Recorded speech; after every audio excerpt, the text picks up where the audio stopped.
18 देखिए, यदि किसी चक्रीय चतुर्भुज का एक बहिष्कोण 55 डिग्री है तो उसके अभिमुख अंतः कोण की माप बताइए। तो हमने अभी बताया था आपको, अभी आपको बताया था 18 नंबर में। फिगर पहले बना देता हूँ, एक चक्रीय चतुर्भुज बना ले दीजिए, फिर आपको क्वेश्चन समझाता हूँ। ठीक है, यह आपका एक चक्रीय चतुर्भुज हो गया। देखिए इसका नाम देते हैं ए बी सी डी। मैं इसका कहीं भी एक बहिष्कोण निकाल देता हूँ, एक बहिष्कोण निकाल देता हूँ।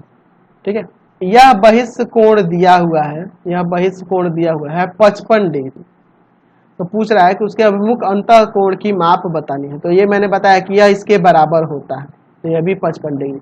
और कैसे होता है मैंने समझा दिया कि इसको मिलाने पे 180 और इसका योग 180, दोनों को एक दूसरे के बराबर करेंगे तो ये कैंसिल हो जाएगा ना। देखो एंगल डी और प्लस में एंगल ए बी सी 180 होगा, तो यह बराबर हो जाएगा एंगल ए बी सी और plus angle C B E. देख लो, इसका और इसका योग इसके और इसके योग के बराबर होगा। क्यों? क्योंकि दोनों का योग 180 होता है, तो यह कट गया, तो हो गया ना एंगल डी बराबर में एंगल सी बी ई। तो याद रखना ये 55 मिलेगा। यदि किसी चक्रीय चतुर्भुज ए बी सी डी की भुजा डी ए को ई तक बढ़ाया गया है, डी ए को ई तक बढ़ाया गया है, यानी इस फिगर को ही इसी में देख लिया जाए क्या, इसमें मैं मिटा देता हूँ।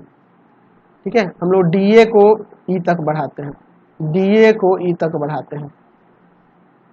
ठीक है, डी ए को ई तक बढ़ा देते हैं। यदि कोण बी ए ई का 56 डिग्री मान है, बी ए ई 56 डिग्री का है, तो एंगल बी सी डी बताना है, बी सी डी। तो ये भी आपका कितना होगा, 56 डिग्री ही हो जाएगा, 56 डिग्री ही हो जाएगा, बराबर होता है, अभी हमने देखा है। सी नंबर, यदि किसी चक्रीय चतुर्भुज का एक भुजा बढ़ाने पर बने बहिष्कोण अभिमुख अंतः कोण में क्या संबंध? अभी तो देखे यार, ये दोनों क्वेश्चन में बराबर का संबंध है, एक दूसरे के बराबर होती है। लिख देना, एक दूसरे के बराबर होती है। Question number